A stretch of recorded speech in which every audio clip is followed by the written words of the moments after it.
Hello everyone, आप सभी को रमो नमस्कार। आशा करता हूं आप सभी स्वस्थ हैं, मस्त हैं और अपनी पढ़ाई में पूरी तरह से मशगूल हैं और व्यस्त हैं। रैमॉक सीरीज में आप सभी का हार्दिक स्वागत और अभिनंदन। 10 days 10 mocks for CGL tier 1। आज हम मॉक 3 डिस्कस करेंगे। इसके पहले हम लोग ऑलरेडी मॉक 1 और 2 डिस्कस कर चुके हैं, जिसकी प्लेलिस्ट लिंक इस डिस्क्रिप्शन में इसके मिल जाएगी। क्लिक करके उनको भी फॉलो करिए। हर एक मॉक की जो क्वेश्चन पीडीएफ है और डिस्कशन के बाद जो मेरी हैंड रिटन एनोटेटेड पीडीएफ है, वो दोनों हमारे Telegram channel at Ramo sir official पे शेयर की जाती है। तो आप टेलीग्राम पे जाइए, यूजर नेम में टाइप करिए @रैमो सर ऑफिशियल और उस टेलीग्राम चैनल को ज्वाइन कर लीजिए, ताकि आपको पीडीएफ समय समय से प्राप्त होती रहे।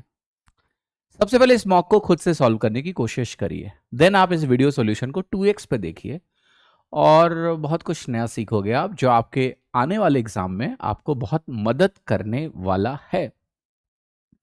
तो चलिए शुरुआत करते हैं मॉक 3 की। और पहला सवाल कर रहा है कि एक आदमी जो है ए से बी जाता है 16 किलोमीटर प्रति घंटे की रफ्तार से, बी से ए वापस आता है 24 किलोमीटर प्रति घंटे की रफ्तार से। आपको यह बताना है कि 4.5 घंटे में कितनी दूरी कवर होगी with average speed of the entire journey.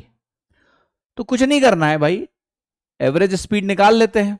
और एवरेज स्पीड का फॉर्मूला होता है 2s1s2 upon s1 plus s2, जब दोनों दूरियां बराबर हो। इस एवरेज स्पीड को टाइम यानी 4.5 घंटे से गुणा कर देंगे तो हमारे डिस्टेंस की वैल्यू आ जाएगी। तो होगा क्या, 4.5 का दुना 9 होता है, 9 लिख दो। s1 s2 की जगह 16 और 24 डिवाइडेड बाई 16 प्लस 24। ये वैल्यू 16 प्लस 24 मिला के बना देगा 40। 40 से काटेंगे तो ये वैल्यू बन जाएगी 4 छक्का 24.6।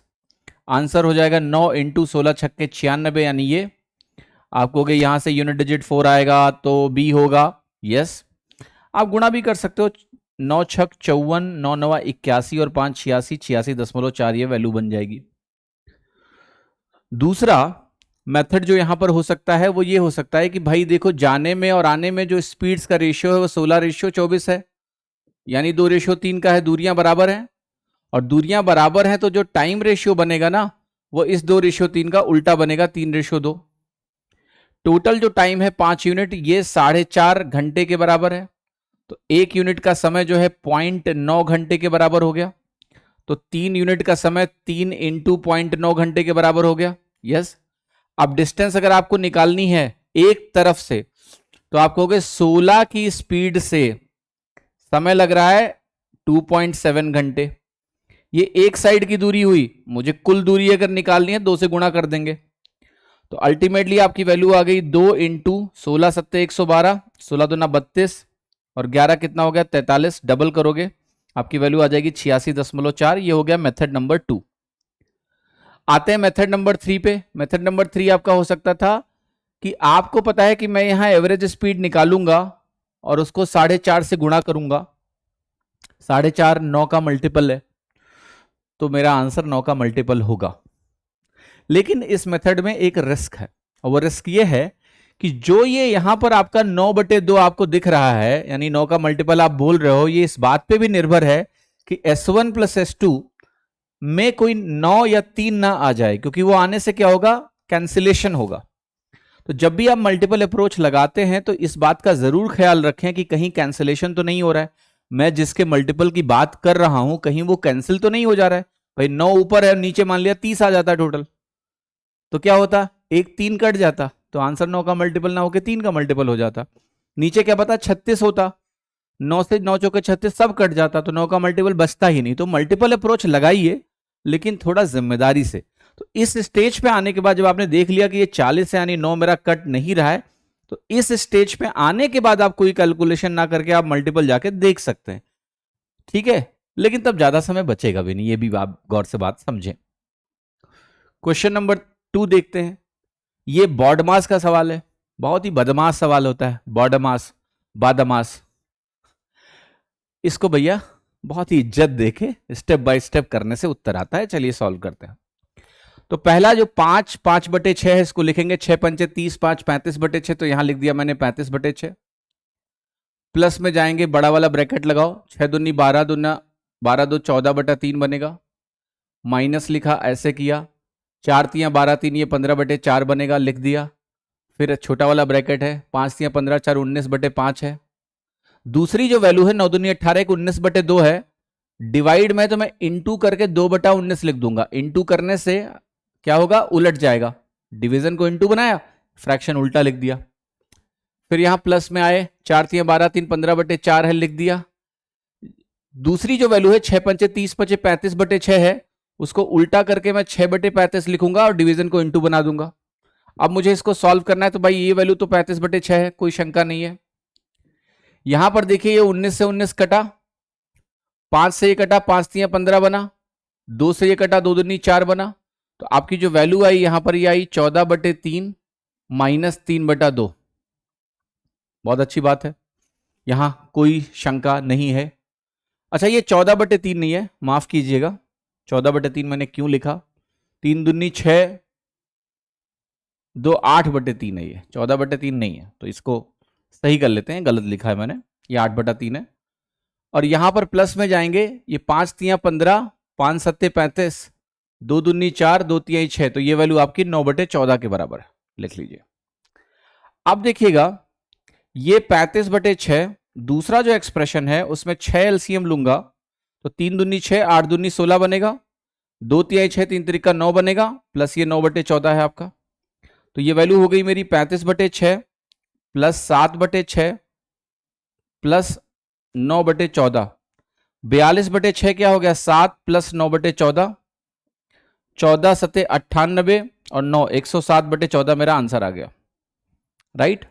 ये आंसर है। आप कह सकते हो उस स्टेज के बाद भी कि 14 नीचे आएगा तो डी ही हो सकता है, हाँ एक स्टेप बच सकता है, बट करने में भी कोई समय नहीं लगा आपको। तो ये उत्तर डी हो गया। धैर्य के साथ इस बदमाश सवाल को हमने सॉल्व किया, बॉडमास बेस्ड बदमाश सवाल को। लार्जेस्ट 3 अंकों की संख्या जिसको हम अगर 12 10 और 8 से डिवाइड करें तो 7 5 3 रिमाइंडर है। तो देखो 12 10 और 8 से डिवाइड करने पे अगर 7 5 3 रिमाइंडर आ रहा है, यानी पॉजिटिव रिमाइंडर सेम नहीं है। 7 में से 12 घटाइए -5, 5 में से 10 घटाइए -5, 3 में से 8 घटाइए -5, यानी नेगेटिव रिमाइंडर 5 है। तो मेरा जो आंसर होगा, मेरा जो नंबर होगा वो k टाइम्स एलसीएम होगा इन तीनों का, -5 होगा। इन तीनों का एलसीएम देखिए 12 10 और 8 का एलसीएम 120 होता है, तो ये बनेगा 120 इंटू k -5।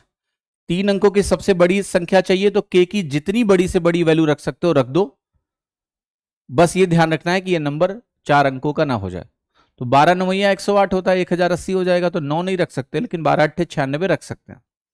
तो 960 में 5 घटेगा, 955 आ जाएगा। तो मेरा उत्तर क्या हो गया, मेरा उत्तर हो गया ए। ये तरीका नंबर 1 है।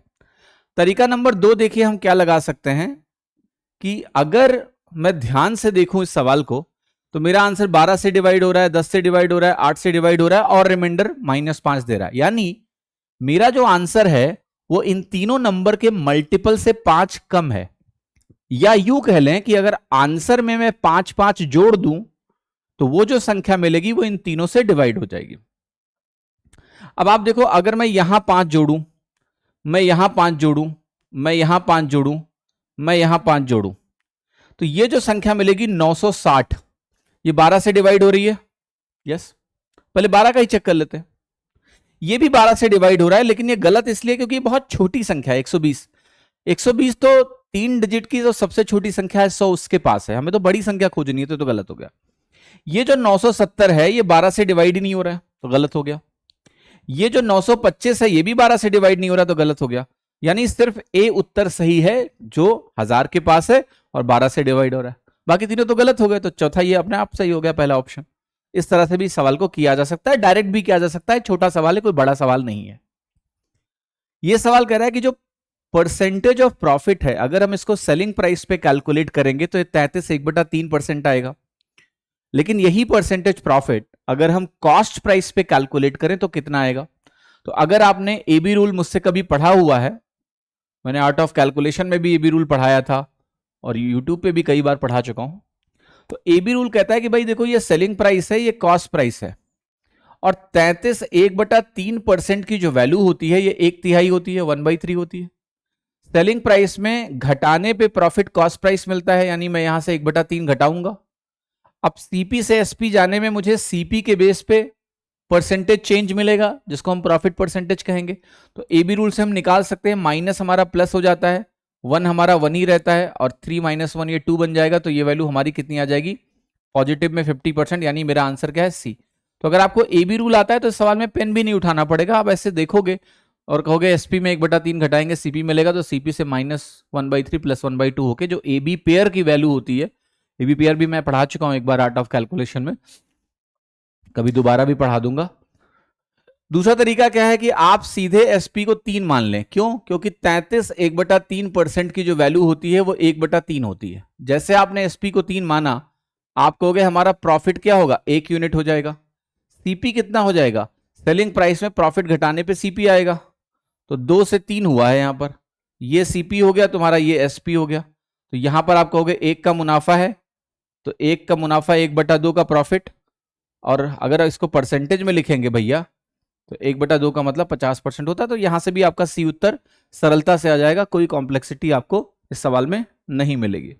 चलिए अगला सवाल देखते हैं, डी 5वां सवाल, सॉरी, ऑलराइट। 5वां सवाल कह रहा है एक इलेक्शन को जीतने के लिए एक कैंडिडेट को 3/4 टोटल वोट का चाहिए होता है। जब 2/3 वोटों की गणना हो गई तो यह पता चला कि कैंडिडेट को 5/7 जितना उसको जीतने के लिए चाहिए था वो मिल चुका है, 5/7। आपको बताना है कि बाकी बचे वोटों में से उसको कितने वोट चाहिए जीतने के लिए। तो देखो एक चीज, 3/4 वोट जीतने के लिए चाहिए होते हैं, 2/3 वोटों की गणना हो चुकी है, इसमें से उसको 5/7 इंटू 3/4 मिल चुका है। कितना और चाहिए जरा बताओगे? आप कहोगे मुझे 2/7 इंटू 3/4 वोट और चाहिए। 3/4 चाहिए होता है, उसका 5/7 मिल चुका है, 2/7 और चाहिए, तो 2/7 इंटू 3/4 और चाहिए। और कितने वोट बचे हैं? 1/3। 2/3 तो गिने जा चुके हैं, तो 1/3 गिनने बाकी हैं। तो यहीं से मेरा उत्तर आ जाएगा। तो उत्तर देखिए क्या आया, 2 दूनी 4, 3 ऊपर गया, 3 त्रिका 9, 9/14 आपका आंसर है। अब इस सवाल में आप वैल्यू मान के भी कर सकते हो कि 4, 3 और 7 का एलसीएम ले लें, 4, 3, 7 का एलसीएम कैलकुलेट करें, ठीक है, 84, और फिर वहां से सॉल्व करें। बट ये सवाल तब थोड़ा ज्यादा लंबा बनेगा। यहां सिंपल है ना कि 3/4 का 2/7 और चाहिए, 2/3 गिन चुके हैं, 1/3 और गिना जाना है, तो कितना फ्रैक्शन उसको और चाहिए, 9/14 और चाहिए। ठीक है, इस तरह से आपका आंसर ए आ जाएगा। 6वां सवाल कह रहा है एक आदमी साइकिल से ए से बी जाएगा और एक दूसरा आदमी है वो बी से ए आएगा। एक दूसरे को पास करने के बाद उनको इतना इतना समय और लगता है अपने अपने डेस्टिनेशन पे पहुंचने के लिए। एक की स्पीड दी, दूसरे की पूछी गई। तो मान लेते हैं एक यहां से चला, राइट, यहां कहीं वो मिल रहे हैं, तो मिलने के बाद इसको यहां तक पहुंचने में 10/3 का समय लगता है। देखिए ये यहां से पहले यहां जाएगा, ये स्ट्रेट लाइन में जा रहा है, सीधी रेखा में जा रहा है, मैं ऐसे बना रहा हूं ताकि आपको समझ में आए। मिलने के बाद 10/3 टाइम इसको यहां से यहां लग रहा है। जो आदमी यहां से चला है पहले यहां आएगा, यहां से आने के बाद सवाल के हिसाब से इसको यहां तक पहुंचने में कितना समय लग रहा है, 5 चौके 20 4, 24/5, राइट। मैं मान लेता हूं कि ये व्यक्ति जो यहां पर गया है इसको हम कहते हैं 1 और इसको कहते हैं 2। तो एक की स्पीड को कहते हैं S1 है, एक की स्पीड को कहते हैं S2 है। तो ये वैल्यू होती है मिलने के बाद जो समय लिया जाता है उसके रेसिप्रोकल का स्क्वायर रूट। तो S1/S2 की वैल्यू अगर मैं यहां पर लिखूंगा तो ये वैल्यू आएगी मेरी T2 है 24/5, ये T2 है, मिलने के बाद इसको और इसको T1 टाइम लगा, ये वैल्यू है 10/3। अगर मैं इसको सॉल्व करूंगा, 24 या 72/50 जो कि होगा 36/25, यानी 6/5। अब आपको इस सवाल में कुछ दिया गया है, वो ये दिया गया है कि B 10 B cycle if A cycle, A मतलब जो ए से चला है उसकी स्पीड 27 दी हुई यानी S1, तो ये अगर 27 किलोमीटर पर आवर दिया है, इसकी वैल्यू निकालनी है। 6 से काटोगे, 6 चौके 24, 6 पंचे 30, 4.5, 4.5 को 5 से गुणा करेंगे, ये वैल्यू आ जाएगी 22.5, 22.5 किलोमीटर पर आवर, यानी मेरा आंसर हो गया बी। तो आसानी से आप बी उत्तर लगा सकते हैं, कोई समस्या नहीं होनी चाहिए इस सवाल में, राइट। तो सिंपल सा सवाल है, फॉर्मूला बेस्ड क्वेश्चन है, नो कॉम्प्लेक्सिटी। ये सवाल कर रहा है कितने कैश्यूज, काजू 5 फॉर ₹23 को मिलाए जाएं, जो रेट है वो 23 रुपए में 5 काजू, इस प्रकार के कितने काजू को मैं मिलाऊं उस काजू में जो 200 संख्या में है और रेट है 7 फॉर ₹42 में 7 मिलते हैं। कहानी यह है कि मिक्सचर को 72 रुपए में बेचने पे हमें 20% का मुनाफा होता है, और वो भी एक दर्जन को अगर हम 72 में जोड़ें तो 20% का मुनाफा होगा। सबसे पहले एक बात बताओ मुझे, 72 रुपीज एक दर्जन, 12 से डिवाइड करूंगा कितना मिलेगा, 6 रुपए पीस। तो कह रहे हो आप कि 6 रुपए पीस बेचने पे 20% का मुनाफा हुआ। आपको पता है कॉस्ट प्राइस क्या है, 5, क्योंकि 20% का मतलब होता है 5 से 6 हो जाना। तो अगर एक संख्या का सेलिंग प्राइस 6 है और 20% का फायदा हो रहा है तो कॉस्ट प्राइस 5 है। एक चीज पता लग गई। दूसरा देखिएगा, ये जो वैल्यू दी है तो एक तरह से मेरे पास है टाइप 1, टाइप 2 और टाइप जो दोनों को मिला के मिला T1+2 मिक्सचर, उसका कॉस्ट प्राइस मुझे 5 मिल गया, तो ये 5 है कॉस्ट प्राइस। ये जो वैल्यू है इसके एक यूनिट की कॉस्ट प्राइस क्या है, दिया हुआ है 7 फॉर 42 यानी 6 रुपए है। तो मैं यहां लिखूंगा कि ये तो मेरा 6 है, ये मेरे को मालूम नहीं है, और इसकी संख्या मुझे दे रखा है 200। ये संख्या में 200 है, मुझे पता करना है ये कितना है। तो क्या टाइप 1 का रेट मुझे पता नहीं है, पता है। टाइप 1 का रेट मालूम नहीं करना है, क्वांटिटी मालूम करनी है। तो रेट यहां से मिल जाएगा ना, 23/5 कितना होगा, 5 चौके 20, 5 छक्का 30, 4.6। तो ये जो रेट है एक पीस का वो 4.6 है। इन दोनों से ये रेट मिलेगा। एलिगेशन लगाओगे ये 1 मिलेगा, ये 0.4 मिलेगा। इस रेशियो को हम बोलते हैं 5:2। कैसे, आप इसको लिखो 10 और 4, 5 और 2। अब ये 2 की क्वांटिटी मुझे पता है 200, क्वेश्चन में दिया हुआ है। तो भैया इस 5 की क्वांटिटी कितनी होगी, पहले प्रकार की क्वांटिटी कितनी लेनी पड़ेगी मुझे, 500। तो आपका आंसर हो गया डी, सिंपल एलिगेशन, और एलिगेशन से ही सवाल हो गया बिना किसी कॉम्प्लेक्सिटी के। ठीक है, चलिए अगला सवाल देखते हैं, क्वेश्चन नंबर 8। 8वां सवाल कह रहा है कि जो लेंथ है त्रिभुज के भुजाओं की, वो लंबाई दी है 11, 60, 61। आपको परपेंडिकुलर डिस्टेंस निकालनी है from the opposite vertex to the side whose length is 61 centimetre, correct to 2 decimal places. अच्छा सवाल है। 11, 60, 61 पाइथागोरियन ट्रिपलेट है, ये पहचानना बहुत जरूरी है, क्योंकि यहां ट्राइंगल का जो नेचर है उसको जानने के बाद ही ये सवाल आसानी से होगा। तो आप कहोगे 11, 60, 61 पाइथागोरियन ट्रिपलेट है, और आई थिंक ये मोस्ट ऑफ द स्टूडेंट्स आपको याद भी होना चाहिए कि पाइथागोरियन ट्रिपलेट है ये। तो इसेंशियली ये जब 11 होता है, ये 60 होता है, ये 61 होता है, तो ये पाइथागोरियन ट्रिपलेट होता है। अब बात हो रही है कि यहां से जो परपेंडिकुलर हमने डाला है ये, तो मुझे ये वाली दूरी निकालनी है, ये वाली दूरी निकालनी है। तो इसका भी फॉर्मूला होता है, ये होता है आपका दोनों परपेंडिकुलर साइड्स का प्रोडक्ट डिवाइडेड बाय हाइपोटेनस। तो ये इस परपेंडिकुलर की दूरी होती है। अब इसको जल्दी से सॉल्व कैसे करना है ये महत्वपूर्ण है, और ये आसानी से हो जाएगा, आप परेशान ना हो। आप इसको ऐसे लिखिए 11 इंटू 61 माइनस 1 बटे 61। अब 11 इंटू 61 बटे 61 कितना होगा, 11 माइनस 11 इंटू 1 कम 11 बटे 61 बनेगा। अब आप बताओ मुझे इस वैल्यू को कि ये लगभग किसके बराबर है। 1/6 के अप्रॉक्सीमेट कर सकते हैं, दोनों का 1 1 हटा दो तो। और 1/6 की परसेंटेज वैल्यू क्या होती है, 16.66। आप कह सकते हो ये वैल्यू 0.166 के बराबर होगी। 11 में अगर आप 0.166 हटा रहे हैं तो आपका आंसर क्या होगा, डी के आसपास, अप्रॉक्सीमेटली डी, राइट। ये वैल्यू अप्रॉक्सीमेटली 0.166 है, तो 10.8 के आसपास आंसर हो गया डी। बाकी आंसर तो बहुत दूर दूर है, होने ही नहीं है।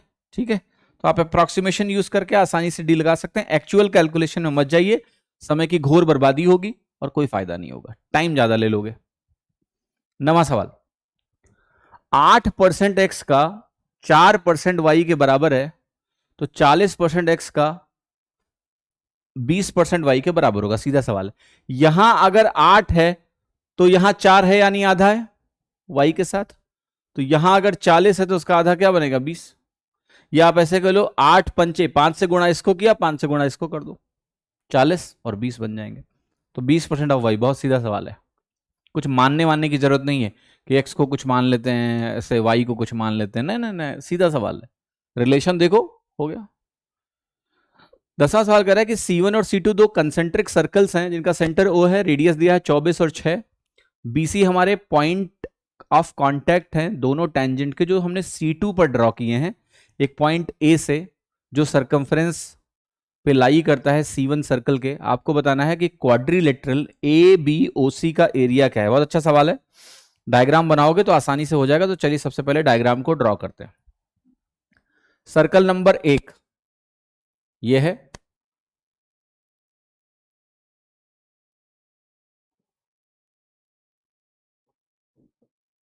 सर्कल नंबर 1 ड्रॉ कर दिया हमने। ठीक है, अब हम आते हैं सर्कल नंबर 2 पे। ये हमारा सर्कल नंबर 2 हो गया। ये दोनों कंसेंट्रिक हैं, संकेंद्रीय हैं, तो ये कंसेंट्रिक सर्कल्स हो गए। अब सवाल ये कह रहा है ना कि आपको ना यहां इस सर्कल पर एक पॉइंट लेना है और उससे आपको इस तरह से इस सर्कल पे टेंजेंट ड्रॉ करनी है। टेंजेंट आपने ड्रॉ कर दिया, छूती हुई निकल गई इसको। एंड देन ये सेंटर O से मैं इसको ज्वाइन कर दूंगा। ये हमारा सर्कल C1 है, ये हमारा सर्कल C2 है। तो इसका जो रेडियस है वो 6 है, और ये जो रेडियस है, इस रेडियस को हमें बोला गया है कि ये 24 के बराबर है। ये 90 डिग्री नेचुरली हो गया। ये A है, BCO। अब इस चतुर्भुज का एरिया हमसे पूछा जा रहा है। किस चतुर्भुज का? देखो, ये वाले चतुर्भुज का एरिया हमसे पूछा जा रहा है, राइट? इसका एरिया हमसे पूछा जा रहा है। तो ये एरिया आसानी से निकल जाएगा। अगर आप ध्यान से देखें तो ये दो राइट एंगल ट्राइंगल से मिलकर बना हुआ है। बना हुआ है कि नहीं? यस। और दोनों राइट एंगल ट्राइंगल क्या है? देखो, ये दोनों राइट एंगल ट्राइंगल सेम है। ये 90 ये 90, तो राइट एंगल ट्राइंगल है, कॉन्ग्रुएंट है। तो एक राइट एंगल ट्राइंगल का मैं एरिया निकाल लूं तो मेरा आंसर आ जाएगा। ठीक है, कैसे निकालूंगा? बहुत सिंपली, ये 24 है और ये 6 है, तो मैं ये साइड निकालूं तो कितना मिलेगा मुझे? ये साइड कितना मिलेगा आपको? मिलेगा 6√15। इतना जल्दी मैंने कैसे लिखा, इसका भी तरीका आप देखिए। देखिए, मेरे पास एक राइट एंगल ट्राइंगल है जिसमें एक भुजा ये 24 है हाइपोटेनस, ये, और ये 6 है। अब मेंटली आप दोनों को 6 से काट लीजिए, तो ये बनेगा 1 और ये बनेगा 4। 6 से मैंने काटा है। अब ये वैल्यू कितनी आएगी? 4 और 1 पे, 4 चौके 16 माइनस 1 15, पाइथागोरस से आ जाएगी √15। जो 6 मैंने हटाया है उसके बाद ये साइड इसके बराबर आया, लेकिन अगर वो 6 मैं रख दूं तो मैं 6 से गुणा कर दूंगा। वापस 6 से गुणा करो, 6 चौके 24, 6 के नम 6, तो ये 6√15 बन जाएगा। इस तरह से मैंने ये वैल्यू सीधे रख दी, कॉमन साइड्स को काट के आसानी से। वरना 24 स्क्वायर माइनस 6 स्क्वायर करोगे, ज्यादा टाइम लगेगा। अब जब ये मिल गया तो आप कहोगे मेरा आंसर क्या होगा? 6 इंटू 6√15। हाफ लिखोगे, अगर 2 से गुणा करोगे क्योंकि दो ट्राइंगल है तो हाफ कट जाएगा। आपका आंसर यहीं से 36√15 के बराबर हो गया। और 36√15 कहां दिया है मुझे? Option A. तो ये ऑप्शन ए आपका सही हो गया। क्वेश्चन नंबर 11 देखते हैं कि एक रिटेलर है, वो 60 पेन खरीदता है, उसका मार्क प्राइस 54 पेन के मार्क प्राइस के बराबर वो पे करता है 60 पेन को खरीदने में। होलसेलर से लेता है ये। फिर कह रहा है ये जो पेन बेचेगा वो 1% के डिस्काउंट पे बेच देगा। मजेदार चीज है। अब देखो समझना इस सवाल को कैसे है। मान लेते हैं कि हमारा जो पेन है उसकी जो MRP है उसको कंसीडर करते हैं 100। एक बात मुझे बताओ कि किसी ने 54 पेन की MRP पे करके अगर 60 पेन खरीद लिया तो क्या उसने 10% का डिस्काउंट लिया? यस भाई, आपके हाथ में 60 पेन आए और तुमने पैसा 54 पेन का ही दिया, तो तुमने, जब तुम्हें 60 पेन मिले हैं तो तुमने 6 पेन का पैसा पे नहीं किया, एक तरह से डिस्काउंट के सेंस में। तो 6/60 1/10 यानी 10% का डिस्काउंट है। तो इस पूरी घटना को हम ऐसे समझ सकते हैं कि रिटेलर ने होलसेलर से 10% डिस्काउंट पे सामान खरीदा है। तो अगर हम ये मान लें कि उसका एमआरपी एक आर्टिकल का 100 रुपए है, तो जो इस रिटेलर ने इससे खरीदा है, जिसको हम रिटेलर का कॉस्ट प्राइस बोलेंगे, वो 10% के डिस्काउंट पे खरीदा है, तो 90 रुपए का खरीदा है। सवाल अब ये कह रहा है कि ये कितने में बेच रहा है, ये इस एमआरपी पे सिर्फ 1% का डिस्काउंट देके बेच रहा है। तो ये रिटेलर 99 में बेच रहा है, 90 में खरीदा था इसने। तो आप गौर से अगर देखें तो 9/90 इसका मुनाफा है, विच इज 10%। तो ये सीधा सीधा 10% का मुनाफा कमा रहा है। सीधा सीधा 10% का मुनाफा ये कमा रहा है, क्योंकि जो चीज इसने 90 में ली है 1% डिस्काउंट देके वो 99 में बेच रहा है। तो 9/90 का मुनाफा 10% का मुनाफा हुआ, यानी आपका बी आंसर सही। तो सवाल की सबसे जो इंपॉर्टेंट बात है कि शुरू के डेटा से डिस्काउंट परसेंटेज को कैलकुलेट करना। इक्विलेटरल ट्राइंगल की भुजा को अगर हम 2 से बढ़ा दें तो एरिया 7√3 सेंटीमीटर स्क्वायर से बढ़ जाएगा। हमें ओरिजिनल लेंथ बतानी है ईच साइड की क्या थी। अभी सवाल को ट्रेडिशनली करेंगे, समय ज्यादा लगेगा, लेकिन अगर स्टैंडर्ड इक्विलेटरल ट्राइंगल की बात करें, जिसको मैंने बहुत पहले यूट्यूब पर पढ़ाया था बहुत विस्तार से, आशा करता हूं कि आप लोगों को थोड़ा बहुत याद है, तो मैंने ये बता रखा है कि अगर कोई इक्विलेटरल ट्राइंगल आपके पास हो और उस इक्विलेटरल ट्राइंगल की भुजा अगर 2 हो, उस इक्विलेटरल ट्राइंगल की भुजा अगर 2 हो, तो उसका जो एरिया होता है ना, वो होता है √3। ठीक, पहली बात। अगर कोई दूसरी इक्विलेटरल ट्राइंगल है, मान लिया, जिसकी भुजा x गुना हो, तो एरिया हो जाएगा उसका x²√3। ठीक, अब यहां मजेदार बात क्या है, यहां कह रहा है आपसे कि साइड में 2 का अगर हम चेंज करेंगे तो एरिया में कितने का चेंज आएगा, 7 का बदलाव आएगा। 7√3 है ना, तो 7√3 का मतलब क्या हुआ, 7√3 का मतलब हुआ कि जो चेंज है या बदलाव है, वो बदलाव कितने का है, वो बदलाव 7 यूनिट का है √3 को छोड़ के। तो जरा एक बात समझो मुझे, कौन सी वैल्यू, जैसे 1 का स्क्वायर तो 1 होता है, 2 का स्क्वायर 4 होता है, 3 का स्क्वायर 9 होता है, 4 का स्क्वायर 16 होता है, और इन दोनों का अंतर किसके बराबर है, 7 के बराबर है। यानी पहली बार जो भुजा है वो मैं 3 गुना ले लूं, राइट। तो 3 स्क्वायर इंटू √3 बनेगा उसका एरिया, 9√3 और 16√3, अंतर हो गया 7√3। तो सिंपल सी बात है कि पहली भुजा में 6 ले लूं, बाद में भुजा में 8 ले लूं, तो ये 2 तिहाई 6 3 गुना है, तो ये 9√3 बनाएगा, और 2 चौके 8 है, 16√3 बनाएगा। मैं अंतर निकालूंगा तो मुझे 7√3 मिलेगा। क्लियर है। तो शुरुआत में जो भुजा थी वो 6 के बराबर थी। ये सवाल को करने का शानदार तरीका है, आसानी से आपका उत्तर आ जाएगा। कोई समस्या आपको हो रही है यहां पर नहीं, लेकिन जब तक स्टैंडर्ड ट्राइंगल नहीं आता है, उसका रिलेशन ठीक से नहीं पता है, तो आप इस सवाल को नहीं कर पाएंगे। ठीक है, मैं इस वीडियो के डिस्क्रिप्शन में वो स्टैंडर्ड इक्विलेटरल ट्राइंगल वाला जो डिस्कशन है पूरा कंप्लीट, जो मैंने इसको बहुत अच्छे से समझाया हुआ है यूट्यूब पर, उसका लिंक भी डलवा दूंगा। आपका मन है तो आप उसको देख सकते हैं। ट्रेडिशनली सवाल को करोगे तो ऐसे करना पड़ेगा, √3/4 इंटू x + 2 का होल स्क्वायर, 2 बढ़ाया, -x², तो इन दोनों के एरियाज का अंतर मैं इसके बराबर करूंगा, 7 तो रहेगा, ये √3 से √3 कट जाएगा, फिर आप कहोगे x + 2 का होल स्क्वायर -x², 28 के बराबर होगा। मैं खोलूंगा तो मुझे मिलेगा x² तो कट जाएगा, 4 + 4x = 28। यहां से मैं सॉल्व करूंगा तो x की वैल्यू 6 आ जाएगी। तो होने को यहां से भी हो रहा है, पर थोड़ा ज्यादा लिखना पड़ रहा है। अगर आपको स्टैंडर्ड इक्विलेटरल ट्रायंगल पता है तो आप डायरेक्टली कर सकते हैं उसको बिना कुछ लिखे हुए। 13वां सवाल कह रहा है कि a² - b² into sine theta + 2ab into cos theta अगर a² + b² के बराबर है तो आपको बताना है कॉट थीटा की वैल्यू क्या है। अब ये सवाल बड़ी आसानी से हो सकता है और आप आंसर सी लगा सकते हैं सीधे।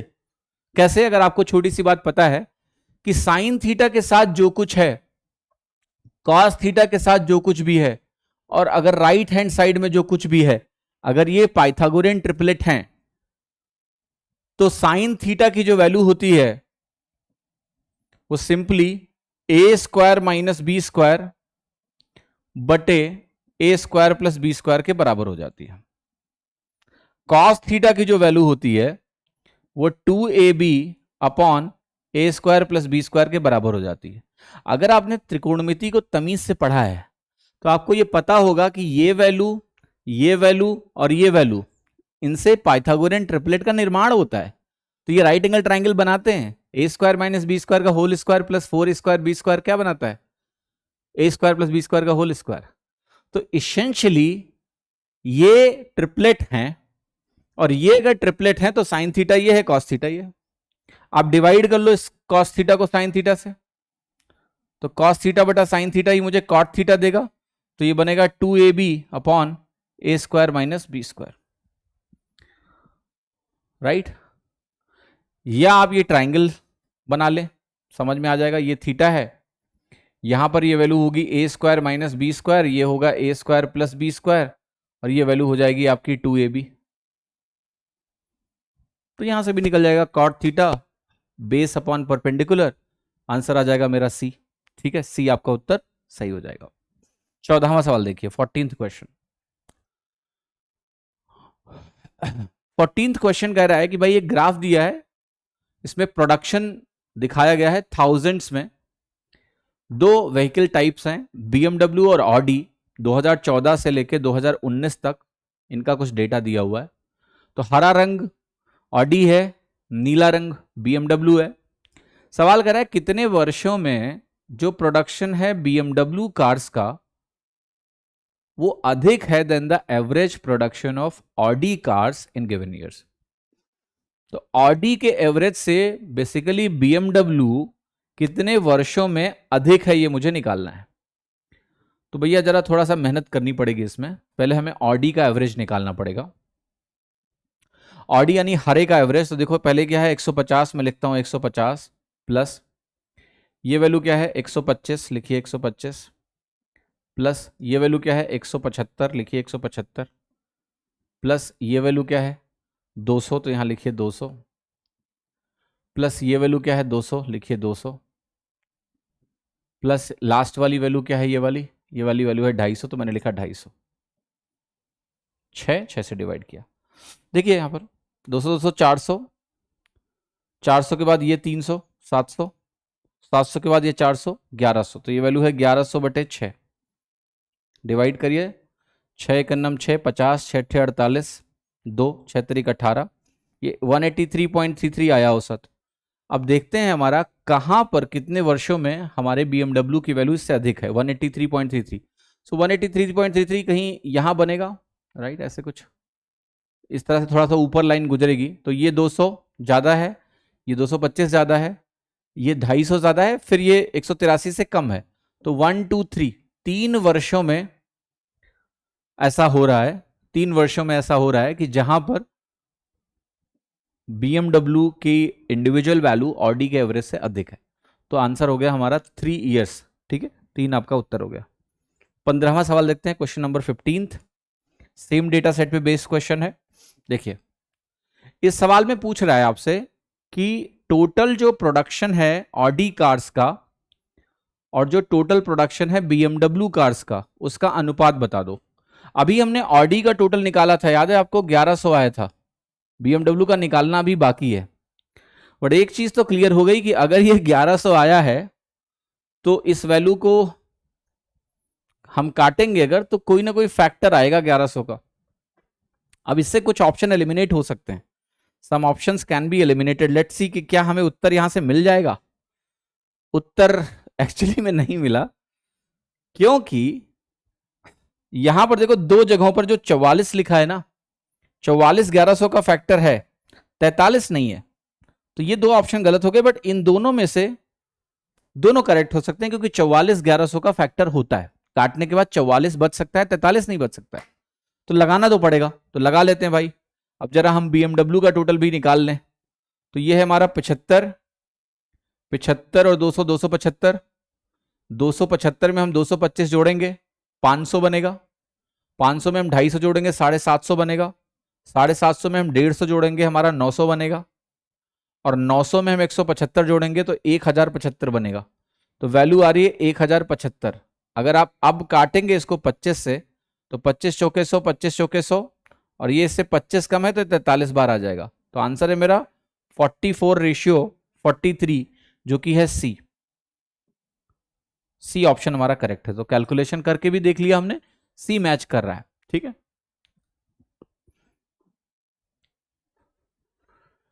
क्वेश्चन नंबर 16 जरा पढ़ते हैं अच्छे से।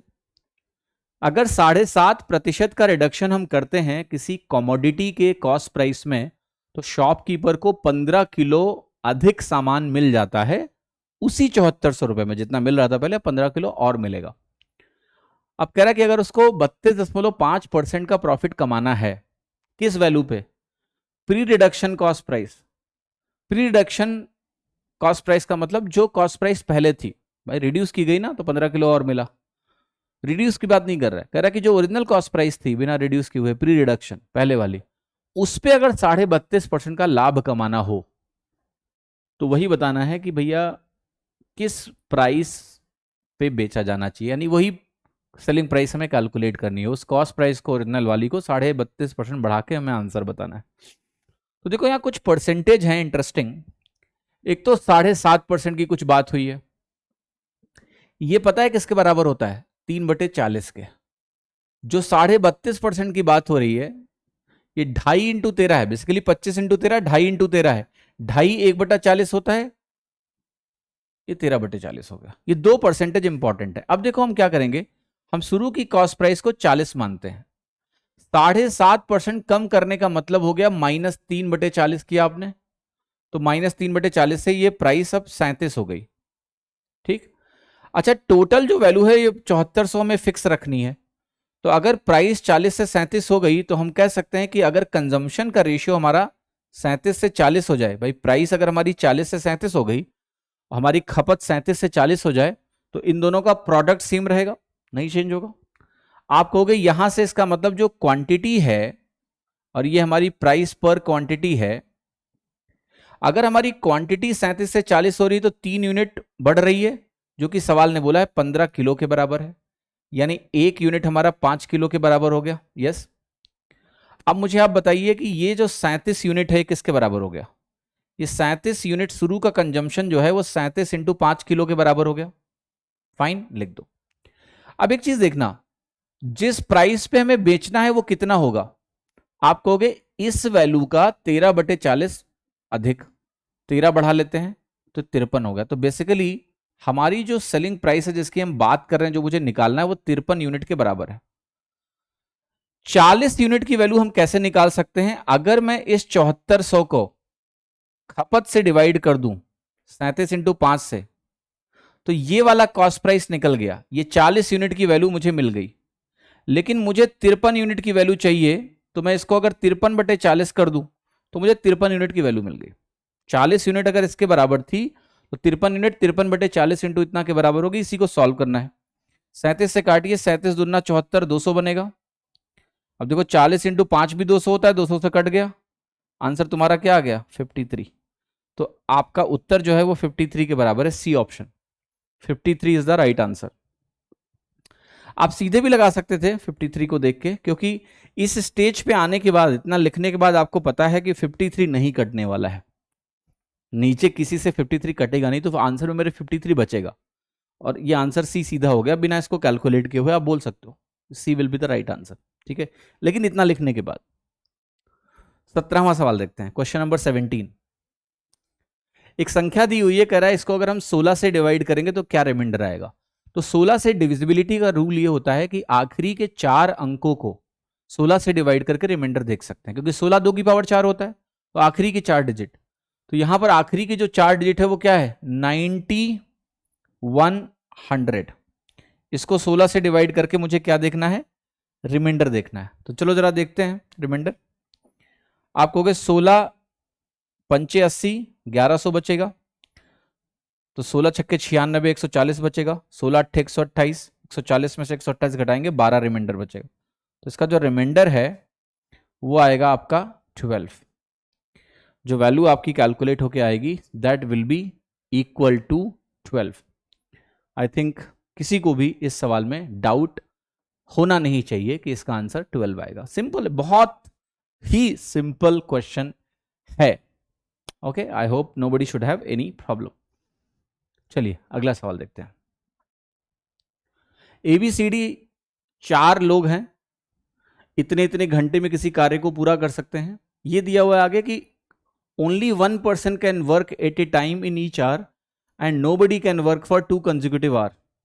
It is not necessary to engage all. What is the minimum number of hours that they will take to finish the work. सवाल ये कह रहा है भाई 4 लोग हैं, इतने इतने घंटे में काम कर सकते हैं। 2 कंडीशन बोली है। पहला कि 1 घंटे में एक ही काम करेगा, और कोई भी ऐसा नहीं है जो 2 लगातार घंटे में काम कर सकता है, गैप लेना पड़ेगा उसको।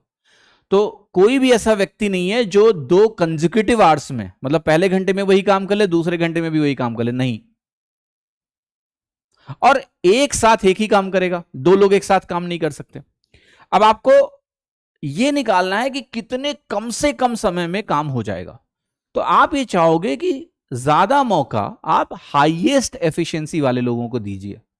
सबसे तेज काम कौन करता है? ए, फिर बी। तो अब हमारी मजबूरी क्या है कि हम ए नहीं कर सकते कि हम लगातार ए को काम कराते रहे हर घंटे, कर नहीं सकते। तो आप कहोगे लेकिन शुरुआत ए से करो। अब अगर हम अगले घंटे में ए को नहीं ला सकते हैं तो किसको लाएंगे? सेकंड बेस्ट को, बी को लाएंगे। पहले घंटे में ए, दूसरे घंटे में बी, फिर सी नहीं, फिर से ए। भाई ए लगातार 2 घंटे काम नहीं कर सकता, लेकिन ए तीसरे घंटे में वापस आ सकता है, बी को हटा देंगे। अच्छा, सवाल ने बोला सबको इंगेज करने की जरूरत नहीं है, मतलब कोई जरूरी नहीं कि तुम्हें सी को लाना ही लाना है, आप मिनिमाइज करो। तो इस ऑर्डर में ए बी करके कराएंगे काम। अब देखते हैं कब काम पूरा हो जाएगा। तो आप कहोगे भाई मान लेते हैं कि हमारा जो टोटल वर्क है वो 12 यूनिट का है। तो ए की एफिशिएंसी, बी की एफिशिएंसी, सी की एफिशिएंसी और डी की एफिशिएंसी लिखते हैं। आप इसको तो छोड़ ही दो क्योंकि हम ए और बी से ही काम कराएंगे। तो 3 चौके 12, 6 दूनी 12, ये दोनों की एफिशिएंसी हो गई। अब पहले ए से करा लेते हैं, 4 यूनिट हो गया, फिर बी से कराया 2 यूनिट हो गया, फिर ए से कराया 4 यूनिट हो गया, फिर बी से कराया 2 यूनिट हो गया। देखो 12 पूरा हो गया, 4 2 6, 4 10 2 12। कितने घंटे में ऐसा हो जाएगा? 4 आवर्स में। तो 4 घंटे में हम, यानी ये कम से कम समय है जो हमें लगेंगे based on the condition given, और ये काम हमारा पूरा हो जाएगा। सवाल नंबर 19 देख लीजिए, क्वेश्चन नंबर 19 कह रहा है 768 और एक संख्या है x की पावर 6 इंटू वाई स्क्वायर। वो हमारा कह रहा है 32xy है, उसका हाईएस्ट कॉमन फैक्टर।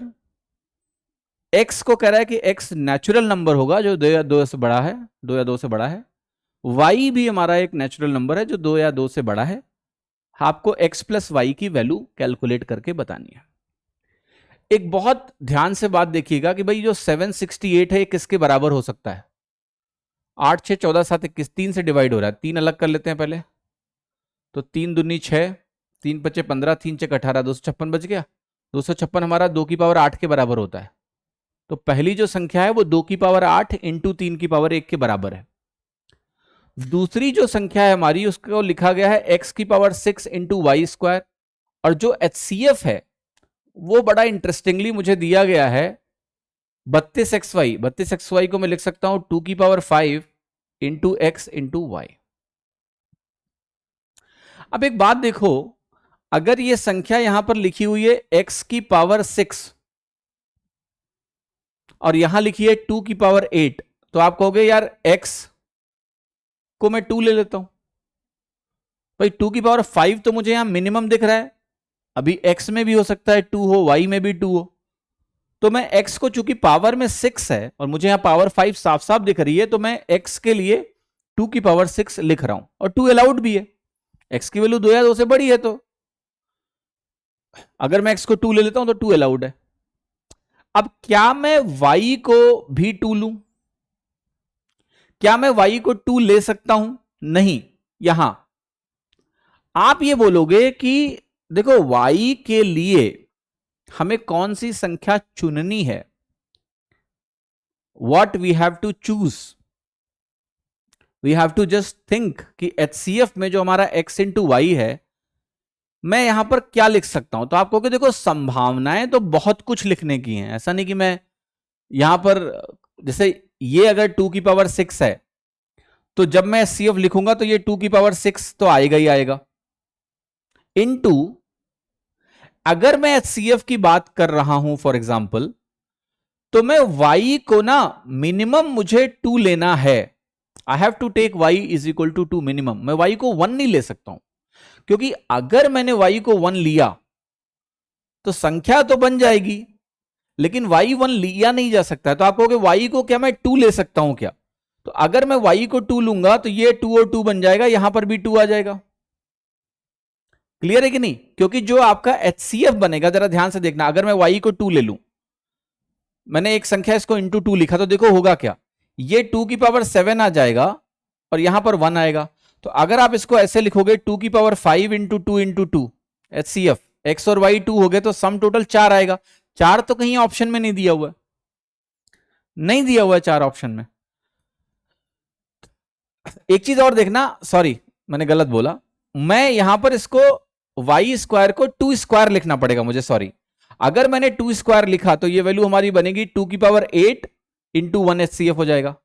अब यहां पर अगर मुझे 32 लिखना है जो कि 2 की पावर 5 है, तो मेरे पास चॉइसेस क्या है कि मैं x को 2 लूं और y को 4 लूं, राइट? तो x प्लस वाई मेरा यहां 6 बन जाएगा, जो कि कहीं ऑप्शन में नहीं है। तो ये चॉइस जिसकी बात नहीं हो रही है।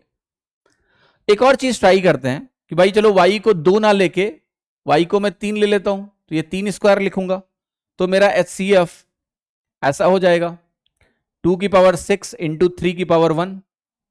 अब मैं इसको 2 की पावर 5 लिख लूं, 32 हो गया, 1 2 अलग कर दूं और एक 3 यहां लिख दूं, तो मैं कह सकता हूं ये मेरा x हो गया और ये मेरा y हो गया। x प्लस वाई यहां से क्या आया, 5 आया, और 5 मुझे एक ऑप्शन में दिख रहा है, लगा दो।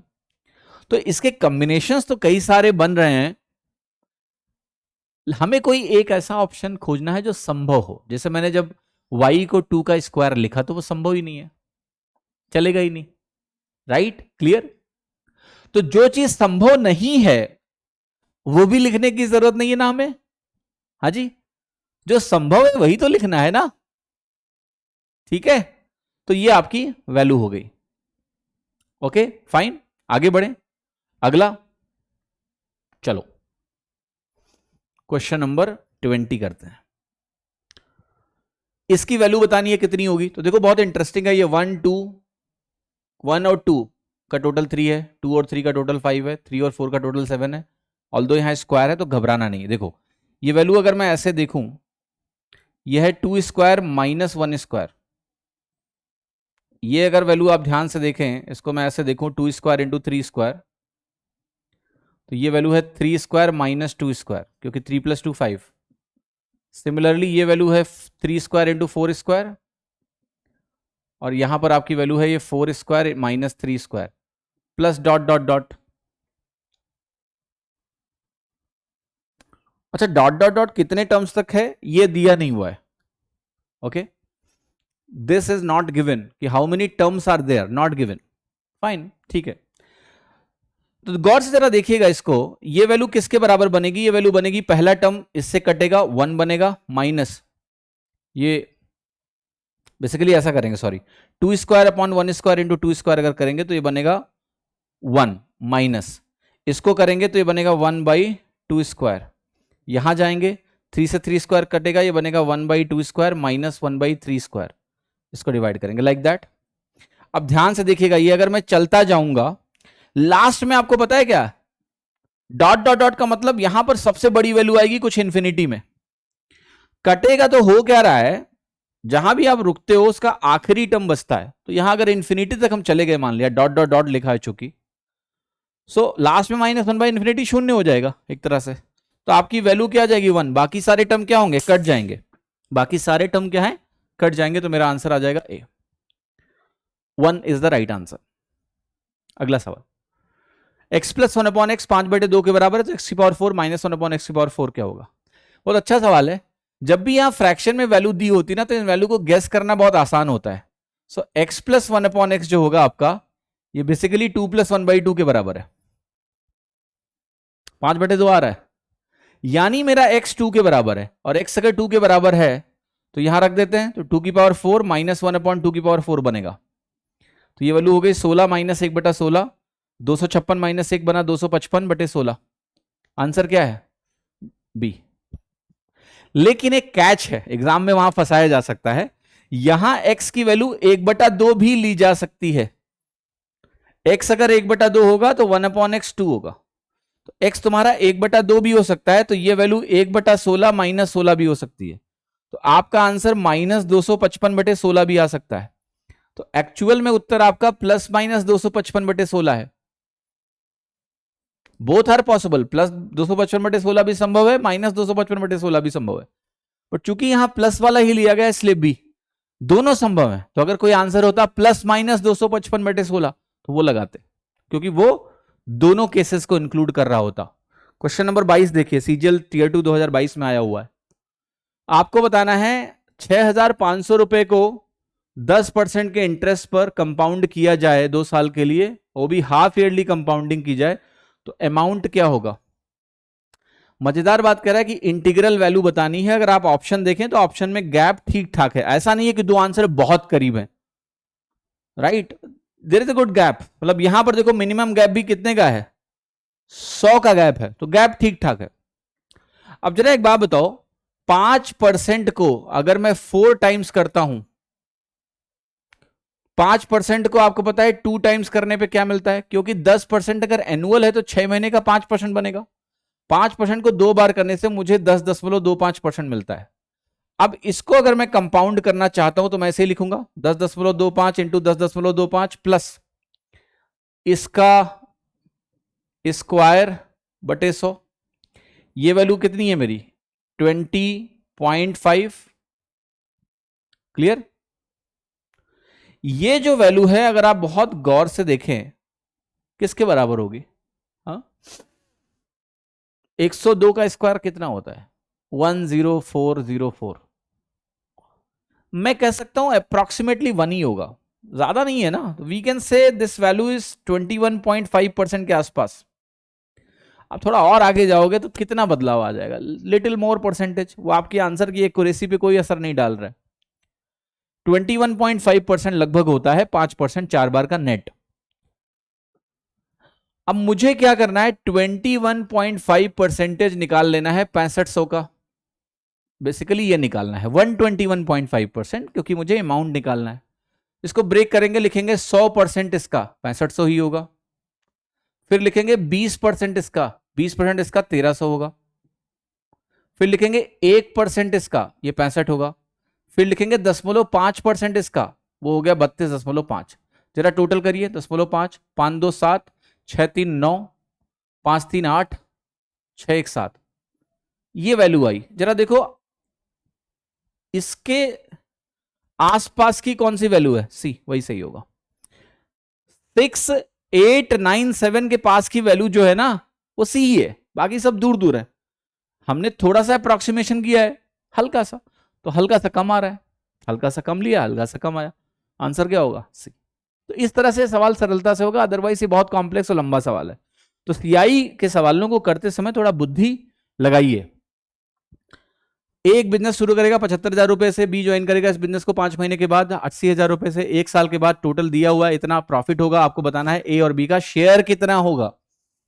कैसे करेंगे भैया? प्रॉफिट रेशियो निकालना पड़ेगा। देखो यहां ये टोटल है ना, ध्यान से देखो, ये 4,08,800 है, इवन ये भी 4,08,800 है। इसलिए ना देखो, यहां 2,000 बढ़ाया, यहां 2,000 कम कर दिया, टोटल सेम होगा। तो ऑप्शन एलिमिनेट कर नहीं पाओगे आप, राइट? इसलिए सॉल्व करना पड़ेगा। तो आप कह ये रहे हो बेसिकली कि 75,000 से किसी ने 12 महीने का इन्वेस्टमेंट ये किया और किसी ने 80 लगा के 7 ही महीना किया, क्योंकि 5 महीने बाद आया। यहां से मैं रेशियो को कैलकुलेट करूंगा। देखिए 15 × 75, नहीं 15 से नहीं कटेगा, हम इसको काटेंगे बेसिकली 5 से 15 पचे 75, 16 पंचे 80, 4 चौके 16, 4 तियां 12, तो ये हो गया आपका 45 और ये हो गया 28। ये रेशियो हो गया प्रॉफिट का। टोटल आया 73 यूनिट और ये 73 यूनिट 408800 के बराबर है। 00 लिखेंगे नहीं, 73 से काटना पड़ेगा। 73 एक प्राइम नंबर है, पहाड़ा पढ़ना पड़ेगा। सीधे 5 बार जाओ, 73 इंटू 5 365 होता है। 365 के बाद 35 8 43 बच गया, 438। 6 बार जाओ, 70 इंटू 6 420 प्लस 18 438, तो 6 बार चला गया तो 56 आ गया। 2 जीरो भी आ जाए तो बेसिकली 45 इंटू 5600 ए का शेयर आएगा। इसको कैलकुलेट करते हैं पहले। कैसे करेंगे? 45 को 5 से गुणा करते हैं, कितना मिलेगा? 225। बेसिकली 2 जीरो हटा ही दो, लास्ट में लगा लेंगे। 45 को 50 से गुणा कर लो, 2250 आ गया। फिर मैं 45 को अगर 6 से गुणा करूंगा तो 270 और आ जाएगा, तो ये वैल्यू बनेगी 2520। 2520 सिर्फ एक ऑप्शन में दिख रहा है, ए, यही करेक्ट है। ये अगर मैच कर गया तो आंसर आ गया, क्योंकि बाकी कहीं और है नहीं है, तो केवल पहली वैल्यू निकाल लो, दूसरी निकालने की जरूरत ही नहीं है। तो आपका आंसर क्या हो गया? बी। बी करेक्ट वैल्यू हो गई। 24वां सवाल देखते हैं। पहले 13 लोगों का जो औसत है 14 लोगों में से वो 78 है। 14वें व्यक्ति का औसत 39 किलो ज्यादा है average of all the 14 person. Find the weight of 14th person. बहुत आसान सवाल है। देखो 13 लोगों का औसत क्या है? 13 लोगों का औसत 78 है। एक जो आदमी और है, इसके पास इन दोनों के कंबाइंड औसत से 39 अधिक है। यानी अगर कंबाइंड औसत x है तो इसके पास x प्लस 39 है। मैं डायरेक्टली बोल सकता हूं कि भैया x के रेस्पेक्ट में इस व्यक्ति का पॉजिटिव सरप्लस है 39 का, वो खींचना पड़ेगा। और वो सरप्लस मैं इन 13 लोगों में अगर बांट दूं, 13 तियां 39, वो 39 का सरप्लस खींच लो तो इसके पास औसत के बराबर बचेगा। और 39 का सरप्लस अगर आप 13 लोगों में बांटोगे तो होगा कहानी ये कि इन 13 लोगों के पास 81 बचेगा, इस एक के पास औसत के बराबर ही है, तो ये x की वैल्यू ही 81 है फिर, क्योंकि फर्दर रीडिस्ट्रीब्यूशन हो नहीं सकता। मैंने अगर इसको एक औसत के बराबर कर दिया, ये ओवरऑल औसत है, तो ये भी ओवरऑल औसत ही हो गया। x की वैल्यू 81 आ गई, तो इसके पास था कितना? 81 प्लस 39 था, यानी इसके पास 120 था। 120 का मतलब इसके पास डी। डी का ऑप्शन आपका करेक्ट हो गया। 25वां सवाल देख लेते हैं बेटा। एक इलेक्शन में विनर को 46% टोटल वोट का मिला है और उसको 410 अधिक मिले हैं अपने राइवल से, और एक ही राइवल है दिया हुआ, ओनली राइवल। 10% वोटर्स ने मतदान नहीं किया है। 60 लोगों का बैलेट पेपर ब्लैंक है, यानी इनवैलिड है। आपको बताना है कि भाई कितने वोटर्स लिस्ट में थे। देखो कैसे करेंगे। एक बात आप बताओ, 10% लोगों ने मत नहीं दिया, ठीक, यही तो बोल रहा है। 100% में 10% ने वोट ही नहीं दिया। इसमें से यह भी पाया गया कि 60 ब्लैंक हैं, यानी ये काउंट होंगे नहीं। तो जो काउंट होने वाले वोट हैं वो हमारे पास कितने हैं? 10% ने वोट नहीं दिया, 60% ब्लैंक हो गए, यानी इनवैलिड हो गए। तो 90% माइनस 60, इतने मतों की गणना होगी। जीतने वाले को मिला है 46% और ये 410 अधिक है। मेरा एक प्रश्न है, इसको कितना मिला? इसमें से घटा लेते हैं, तो इसको मिला 44% माइनस 60, तभी तो टोटल इतना बनेगा। अब इन दोनों का अगर आप डिफरेंस निकालोगे तो ये मिलेगा 2% प्लस 60 इज इक्वल टू 410। इसको घटा के देखो, इसका मतलब 2% की वैल्यू कितनी आ रही है? 350। 1% की वैल्यू कितनी आ रही है? 175। तो जो टोटल मत हैं 100%, वो 17500 बनेगा कि नहीं बनेगा? यस। तो ये आपका उत्तर सटीक और सही हो गया। तो ये मॉक 3 है। आशा करता हूं आपको मॉक 3 पसंद आया, ये सीरीज पसंद आ रही है। कमेंट करके जरूर बताइएगा कैसा लग रहा है। साथ ही साथ जो चौथा मॉक टेस्ट है, क्योंकि 10 मॉक टेस्ट हमें करने हैं इस सीरीज में, तो वो चौथा मॉक टेस्ट आपको 21 तारीख को 21 नहीं कहना चाहिए, 20 तारीख, सॉरी 20 तारीख को आपको मिलेगा। और जो पीडीएफ है आपकी, जैसे अभी मैंने जो भी कराया है, इसका जो एनोटेटेड पीडीएफ है जो मैंने लिखा है, उसके साथ भी ये वाला टेलीग्राम चैनल है, आपको मिल जाएगा। तो at Ramo sir official Telegram channel को फॉलो करिए और ये 10 डेज 10 मार्क्स की सीरीज को अच्छे से फॉलो करिए। मुझे पूरी उम्मीद है कि आपको इससे बहुत फायदा होगा। आपका बहुत बहुत धन्यवाद ये वीडियो देखने के लिए। अगर ये वीडियो आपको पसंद आ रहा है तो डेफिनेटली अपने यार दोस्तों को ज़रूर बताएं, उनको भी इसका लाभ मिलना चाहिए। Sharing is caring, right? Thank you so much. See you all in the next class. Till then, bye bye. Take care. Thank you. Thank you. Thank you.